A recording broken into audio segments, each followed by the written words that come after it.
Hello and welcome to BYJU'S IAS. Let's get started with the analysis of today's The Hindu newspaper, beginning with a news item on page number 1 of the Delhi edition of The Hindu. Donald Trump renews offer to mediate on Kashmir but skirts Citizenship Amendment Act. This is something very important, and you must expect at least 2 questions in your prelims examination on what we are going to discuss now. So please be attentive. Let's look at some of the key highlights of President Trump's visit to India. India and the United States now are comprehensive global strategic partners. What does that mean? Number one, if you look at the joint statement, it says that we must work, India and United States must work on the early conclusion of this agreement called Basic Exchange and Cooperation Agreement. That means number one, very important for your prelims, this agreement has not been signed. What the joint statement says that we must work on the early conclusion of this agreement. What is this agreement? This basically deals with security partnership.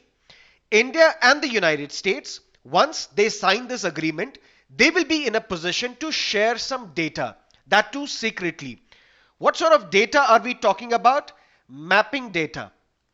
We're also talking about geospatial data. What is this geospatial data? Data that has geographic component to it, that is a geospatial data. For example, data related to GPS, satellite imagery, for example. Once this agreement is signed, India and the United States will share this data, that too secretly. So this is some sort of a security partnership. But not just this. If United States wants closer defense or security cooperation with a country, it signs few foundational agreements. And there are 4 foundational agreements. One such agreement is this Basic Exchange and Cooperation Agreement. What are the other agreements? Number 1, Communications Compatibility and Security Agreement.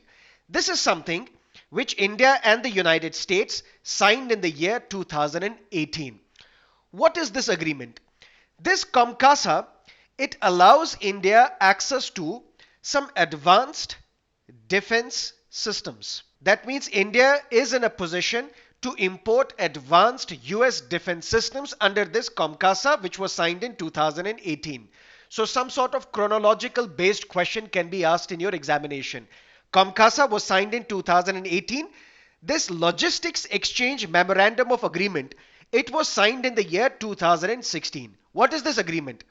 This agreement allows both India as well as United States that you can use each other's air, land, or naval bases. For what purpose? Let's say, for example, US wants refueling of its ships or its aircrafts, then US ships or US aircraft can use Indian air and naval bases. For example, for repair. For example, for resupply. This is a very important security agreement which was signed in the year 2016. Another agreement, General Security of Military Information Agreement, this was signed way back in 2002.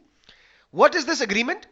It allows India and the United States that you can share some classified information. What sort of classified information?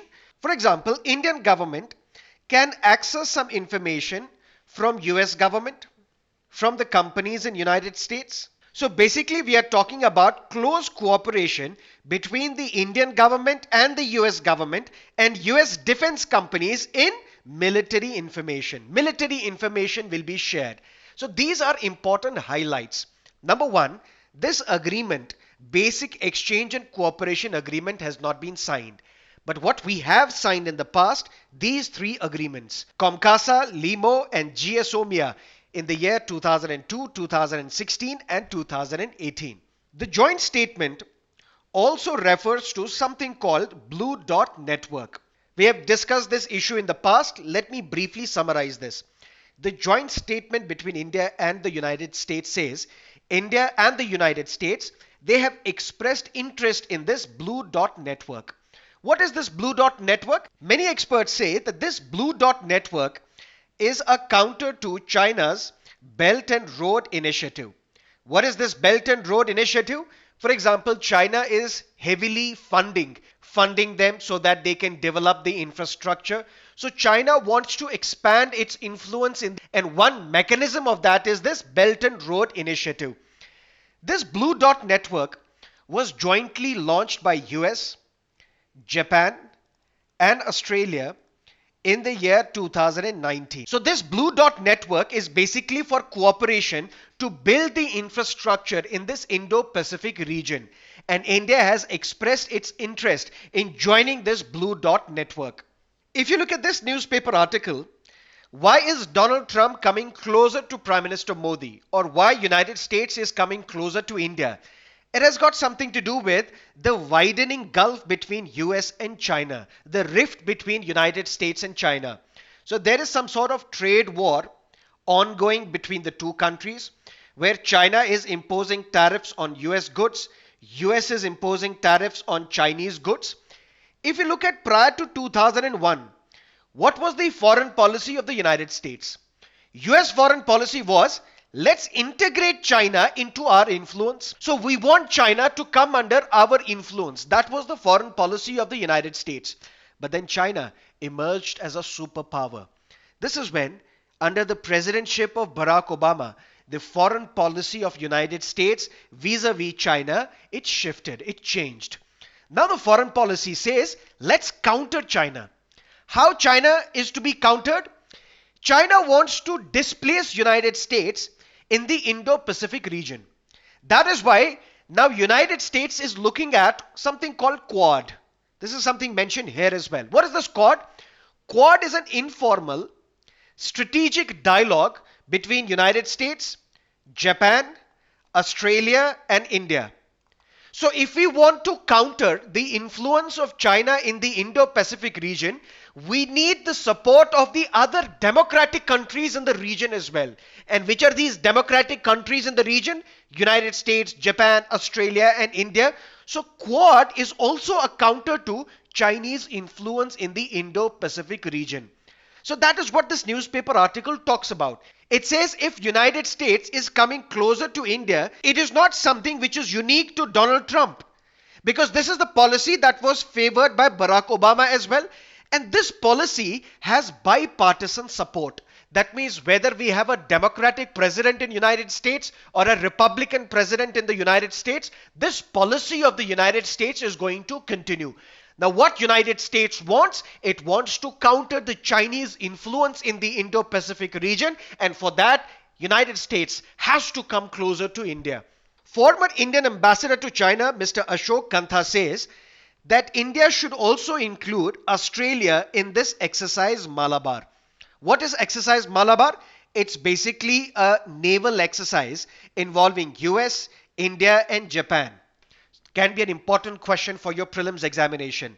The former Indian ambassador to China says that Australia should also be included in this. Another important takeaway from the joint statement is India's entry to nuclear suppliers group. Donald Trump has reaffirmed the support of the United States to ensure that India enters into this nuclear suppliers group. This NSG was founded in the year 1974. Why? It was counter to when India tested its first nuclear weapon in 1974. So as a counter to that nuclear testing, this nuclear suppliers group was formed. What is the objective of NSG? NSG says that there are some equipments, there are some materials. These equipments, this infrastructure, these materials can be used for the development of nuclear weapons. So we must ensure that this equipment, these materials, they do not go into the hands of those countries who want to develop these nuclear weapons or who want to transfer this material or this technology to other countries who do not have a nuclear weapon. So basically it is about nuclear non-proliferation. There are countries which have nuclear weapons, but we don't want to proliferate nuclear weapons. So what we must ensure is that the technology, the materials, the equipment that is used or that can be used for the development of nuclear weapons, we should control their exports. So NSG is basically an export control mechanism, a body which controls the export of nuclear weapons technology or materials. India is not a member of NSG. Despite the support of the United States, China is obstructing to India's entry to the NSG. China says if India is admitted to NSG, Pakistan should also be admitted. What is the objection of other countries vis-a-vis India? India has not signed NPT agreement, Nuclear Non-Proliferation Treaty. So other states, other countries who are part of NSG, they say unless and until India signs this NPT agreement, we should deny entry to India. But Donald Trump has further reaffirmed US support for India's entry to the NSG. There were other key agreements which were signed between the two countries. For example, $2.2 billion US dollar deal for the purchase of Romeo anti-submarine helicopters that has been signed. The agreement for the purchase of Apache aircraft systems, that agreement has also been signed. But there is no trade deal. But both sides have agreed, both India and the United States, that we will work closer together for the early signing of this trade deal. On Kashmir, Donald Trump has again reiterated its support or its offer for mediation. And this has been a consistent approach of US President Donald Trump. And it has got something to do with the close relationship that Donald Trump shares with Pakistani Prime Minister Imran Khan. But we will soon be releasing a detailed video lecture on India-US relationship with special emphasis on Donald Trump's visit to India. So please wait for that video lecture. Let's look at another issue on page number 7. Assam Accord Clause 6, panel gives report to the Chief Minister. Let's understand the background of this newspaper article. Assam has for long complained of illegal migration. And because of this illegal migration, the culture, the language, the religion, the land of Assam is under threat according to the protesters in Assam. There was a long movement in Assam, close to 6-year movement in Assam, starting 1979. This movement was led by All Assam Students Union. What they were asking for, that all these illegal migrants who have entered Assam, they should be identified, they should be arrested, and these illegal migrants should be deported. This protest movement, which was launched in 1979, it came to an end in 1985 when an Assam Accord was signed. This accord was signed between the government of India, the government of Assam, the state government of Assam, All Assam Students Union. According to this Assam Accord, all those who have entered Assam before 1966, 1st January 1966, they are the residents of Assam. But those who have entered between 1966 to 24th of March 1971, they will also be Assam residents, but for 10 years, they should not have political rights. They should not have the right to cast vote in the elections. But all those who have entered Assam on or after 25th March 1971, those are to be identified, arrested and deported. And for that, NRC exercise was carried out specifically for Assam under the guidance, under the auspices of the Supreme Court of India. But what is this Clause 6 of Assam Accord? Clause 6 says, constitutional, legislative, administrative safeguards as may be appropriate shall be provided to protect, preserve and promote the cultural, social, linguistic identity and heritage of Assamese people. But which are these safeguards? For that a committee shall be set up, and this committee will recommend what sort of safeguards are required for the protection of these Assamese people. Now a panel was set up. This panel has submitted its report. Let's wait and watch what exactly is mentioned in this report. Another interesting thing can be relevant for your prelims.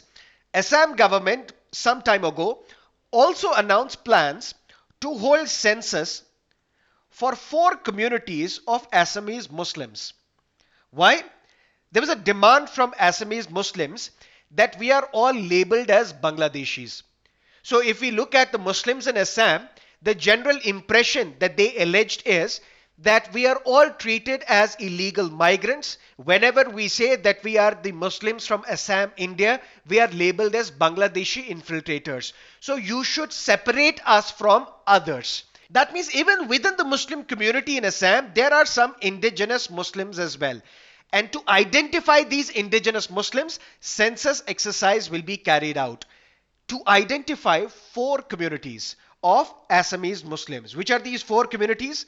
Goria, Moria, Deshi, Jula. There are some Assamese experts who say that the Muslim population in Assam settled 600 to 700 years ago. Some experts also say that the Muslim migration to Assam started in 13th century when Bakhtiyar Khilji invaded the area. So to identify them and separate them from other Muslims, a census exercise will be carried out in Assam. That is what you need to understand from this newspaper article. Now let's look at the editorials and columns from today's newspaper. First up, rights, duties and the Constitution. When Constitution was drafted, there were many people who were not happy with the Constitution. Why? They argued that our Constitution is only focusing on rights and is not focusing on the duties. For example, P.V. Kane, an expert on Indian Constitution, he writes in the history of Dharma Shastras that our Constitution is blindly aping the Western European constitutions. Why? Because our Constitution is only emphasizing on rights and not emphasizing on duties. As Indians, we have duties towards our environment, towards our culture, towards our parents, towards our teachers. And it is this aspect of duties which is neglected in our Constitution, and our Constitution is blindly aping and following Western European constitutions because they only talk about rights, they don't talk about duties. Later on, Constitution was amended. 42nd Constitutional Amendment Act in the year 1976. Article 51 capital A was added. Part 4A was added to the Constitution, and a list of 10 fundamental duties were incorporated into the Indian Constitution. In 2002, one more fundamental duty was added. So in total, as of now, we have 11 fundamental duties enshrined in the Constitution under Article 51 capital A. When this fundamental duties chapter was added to the Constitution, it was done on the basis of the report prepared by Sardar Swaran Singh. So Indira Gandhi set up a committee headed by Sardar Swaran Singh that please identify a list of fundamental duties that we should incorporate in the Constitution. Indira Gandhi was asked, what is the need? What is the purpose of having fundamental duties in the Constitution? She said that the citizens of India are more concerned about their rights. If they are more aware about their rights, I want to make them aware about their duties as well. Chief Justice of India, while speaking at a conference, he said that feature that is part of our Constitution but is often neglected is the fundamental duties chapter. He says real rights are a result of the performance of your duty. But Gautam Bhatia in this article disagrees with the Chief Justice of India. Why? He is reminding the Chief Justice of India why fundamental rights chapter was added to the Constitution in the first place. What was the logic to have fundamental rights chapter in the Constitution? He says when the Constitution was being drafted, there were two concerns in the minds of those who were framing the Constitution. Concern number one was that during the colonial regime, Indians were treated as subjects. So their interests did not count. Their voices were unheard. In some cases, some tribes were treated as criminal tribes and identified them and said that there are some people who by their very nature are drawn towards crimes. And those tribes are what we call criminal tribes. To address this concern, Gautam Bhatia says fundamental rights chapter was added to the Constitution. The voices of Indian citizens must be heard. They should have the freedom of speech and expression. Concern number two. During the Second World War, we witnessed the Holocaust, where the Nazis committed horrific atrocities on the Jews. But how did this genocide take place? This genocide was preceded by when the dignity of the Jews was violated. To prevent such a situation from happening in India, that was the reason why Fundamental Rights chapter was added to the Constitution. So Gautam Bhatia argues that the first role of Fundamental Rights chapter is prevents the citizens from being dehumanized. This was one logic. What was the other logic? The second logic was that the framers of this constitution, they were aware that the society we are inheriting is a deeply hierarchical society. There is a discrimination on the grounds of gender, on the grounds of caste, on the grounds of religion, on many other factors. That is why Fundamental Rights chapter was added to the Constitution, so that this chapter can act as a guarantee against this hierarchical society. So it is this constitutional guarantee that we have a fundamental right against forced labor, that we have a fundamental right against discrimination, that we have fundamental right to equality, that we have untouchability. Untouchability is abolished in all its forms. So Gautam Bhatia argues that only after all these guarantees, the guarantees of fundamental rights, once these guarantees which are given to the people of this country by the Constitution, once these guarantees are fully implemented, then the Constitution can ask its citizens to do their duty. Gautam Bhatia quotes B.R. Ambedkar and says the fundamental unit of the Constitution must remain an individual. Gautam Bhatia argues that if this fundamental rights chapter talks about combating hierarchy, this is something that we have to keep in mind. Otherwise, we are going to misinterpret the concept of duties in the Constitution. How? He cites the example of a 1981 case which was heard by the Supreme Court. What was that case all about? The crew of Air India and the then Indian Airlines. This crew can be male or female. But there were different rules for men, different rules for women. Men could marry at any point in time and they would retire at the age of 58, for example. Females, if within 4 years of their service they would marry, they were made to retire. Or at the start of their first pregnancy, they were made to retire. Supreme Court allowed this. Why? Because in that case, Supreme Court focused more on duty and not the fundamental rights chapter, which talks about non-discrimination on the grounds of gender. Why? Supreme Court in that case said it is the duty of women to ensure good upbringing of their children. It is the duty of a woman to ensure the success of family planning program. So Gautam Bhatia basically argues that Constitution of India is basically a document of transformation. It is through this constitutional guarantee of fundamental rights can we transform our society into a society where there is no discrimination on the grounds of gender, caste, religion, so on and so forth. So without understanding fundamental rights, if we focus on duties, then we are going to misinterpret the Constitution. That is what you need to understand from this newspaper column. Now let's look at another column, more psychological than an empowering voter option.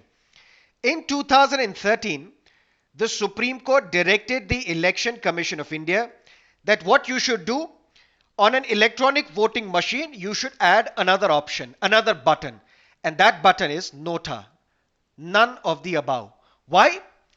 If you look at the participation of people in the electoral process, the participation has been healthy.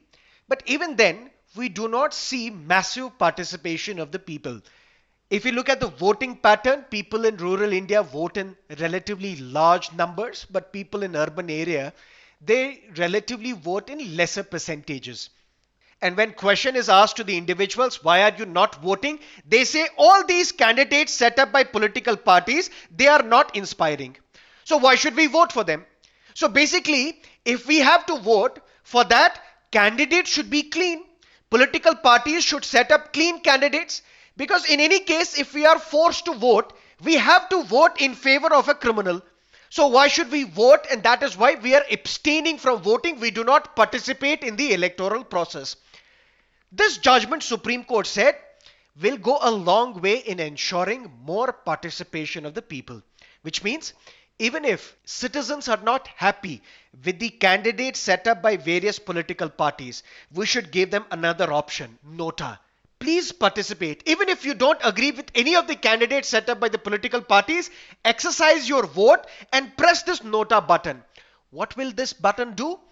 It will send feelers to political parties that look, most of the voters in your constituency, they are not happy with the kind of candidates you have put forward. So tomorrow, please set up clean candidates. Otherwise, people's faith in the electoral system will reduce. So NOTA judgment, Supreme Court thought, will have a psychological impact on political parties. If people more and more are voting in favor of NOTA, it will send a strong signal to political parties that you must set up clean candidates. But what we have seen over a period of time, the votes registered in favor of NOTA is either declining or stagnant. If you look at 2014 Lok Sabha election, 1.11% votes were polled in favor of NOTA. 2019 Lok Sabha election, 1.08% votes were polled in favor of NOTA.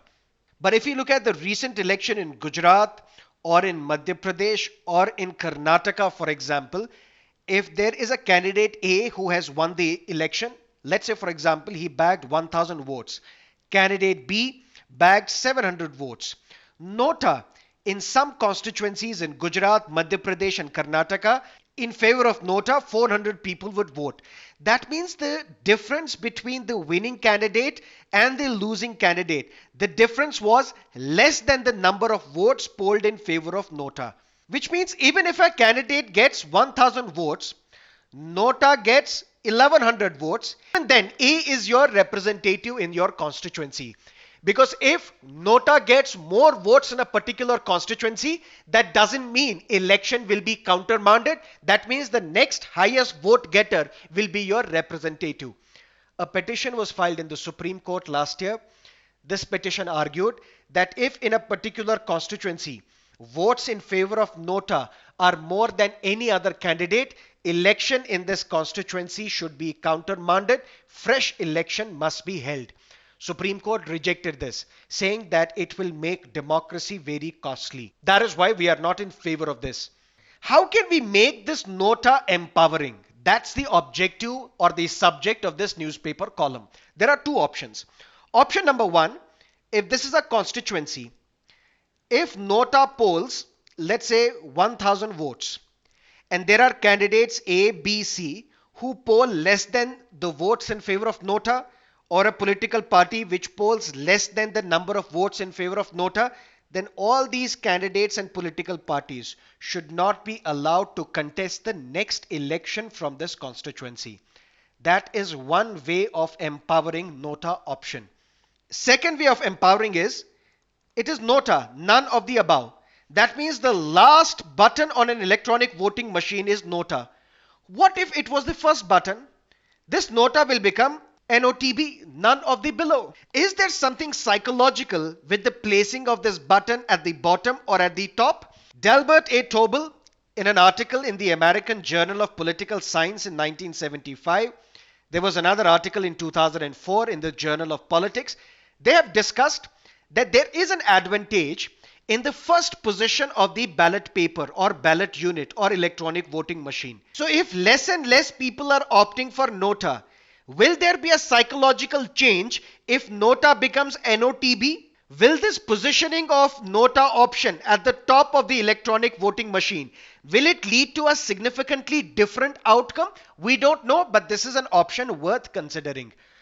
Although it is not mentioned in this newspaper column, but I will tell you how the positioning of something at the top of the electronic voting machine actually helps. Australia, for example, in Australia, there is something called compulsory voting. That means if you are not sick, if you are present in your constituency, you have no other option but to go to a polling booth and exercise your franchise. There is compulsory voting. And that is why the voting percentage in Australia is always in excess of 95%. When voting in Australia is compulsory, till 1984, for example, there was something called donkey vote. What is this donkey vote? That means when analysis was done, donkeys got elected to parliament. Who are these donkeys? Basically those individuals who ideally had no chance to win an election, but they are still getting elected. How?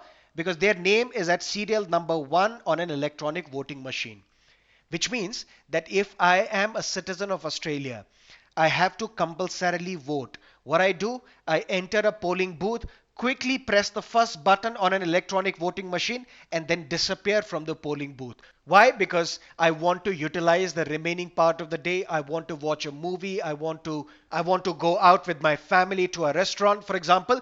That means you are entering a polling booth, quickly pressing the first button on an electronic voting machine, and then you are leaving this polling booth. And this entire exercise was called donkey vote. Later on, Australia changed this picture and randomly assigned names on electronic voting machines. So there are 2 or 3 options to make NOTA more empowering. One, if the distance between the winning candidate and the losing candidate is less than the votes polled in favor of NOTA in this particular constituency, election should be held afresh. Number 2, if in a particular constituency there are political parties or their candidates who are polling less than the number of votes polled in favor of NOTA, then in the next election, this political party and these candidates, they should not be allowed to contest the election. Third one, instead of none of the above, let's make it none of the below. That is what you need to understand from this newspaper column. Now let's look at another column. This column is related to the State of India's Birds Report 2020. We have an agency called IUCN, International Union for the Conservation of Nature and Natural Resources. This organization is based out of Switzerland. It's an international organization which is working in the field of nature conservation and sustainable use of natural resources. What do we mean by sustainable use? Means yes, we need development. For that we need resources. But how can we exploit these resources in such a manner that we don't extinguish them all, but we utilize them in a manner that our future generation is also able to use these resources? Which means resources should be utilized, but in such a manner that these resources are also available for our future generations. When we use the resources, we may have to encroach into the habitat of our animals and birds. That is why IUCN, it runs programs or projects for habitat conservation. Not just for habitat conservation, but also for species conservation. IUCN, it identifies species on the basis of their vulnerability. For example, species can be categorized as least concern, near threatened, critically endangered, vulnerable, endangered, extinct, for example. Let's take the example of bird species in India. Previously, IUCN identified that there are 67 bird species in India which are either critically endangered or vulnerable. Now this Birds of India Report 2020 adds 34 more birds into this category. According to this report, there are 101 bird species that need our concern, that are at the risk. But that doesn't mean all is bad. This column says that there is a hope. According to this column, the State of India's Birds Report has 2 distinctive features that define a new approach. Which are these 2 features? Number 1, the information on these birds have been collected not just from researchers or experts, but ordinary individuals as well. So data has come from citizens as well. So this was some sort of citizen-led initiative. Researchers or experts, they can't be present everywhere, but ordinary citizens are everywhere. So if you are spotting a bird, pass on that information so that this information can be evaluated. This can be a template for future. Trust the citizens, involve them more and more in these surveys, and that is how we can get better information about the birds in India. Second important feature of this report was that the report's data is not secret. This report is in the public domain. So you can criticize it, you can also refine it. Why these 2 approaches are significant? Let's say, for example, there are 1300 bird species in India. But some of these bird species, they are loud. Some of them are very colorful, which means you can easily identify them. Some are diurnal, present during the day, which means again, you can easily identify them. But some of these birds are shy. Some of these birds are quiet. Some of these birds are nocturnal. So it becomes very difficult for you to detect them. To find them, we have to travel to their habitats as well. Some birds' habitats may be in forests, or in wetlands, or in mountains, or in cities, or in open oceans, for example. On top of that, some of these birds are migratory as well. So these are the challenges that we face when we have to identify and collect information about the birds. These challenges can be overcome based on such citizen-led initiatives. And that is why close to 15,500 bird watchers, they collaborated to prepare this State of India's Bird Report 2020. That is what you need to understand from this newspaper article. Now let's look at the practice questions. First prelims and then mains. World Sustainable Development Summit is organized by the Energy and Resources Institute, TERI. This is one of the flagship summits of TERI. Question number 2. Which of the following gives a correct description about the Larsen Sea? It's a polar ice sheet. Question number 3. Consider the following statements about Sundarban Reserve Forests. It is the largest Ramsar site in India. Correct. It was declared a UNESCO World Heritage Site in 1987. Both the statements are correct. Question number 4. Which of the following program is not under National Action Plan on Climate Change? D. National Wind Energy Mission. Let's look at the mains based questions. Answers should be in less than 200 words. Question number 1. India must prioritize the protection of its birds. Birds considered common are now disappearing rapidly. Policy must look at ways to conserve their native habitats. Question number 2. Decriminalization of politics is a must goal. The Supreme Court, however, should avoid getting into internal functioning of political parties. Critically analyze. That is it from our newspaper analysis for today. Thank you for being with us. Have a great day.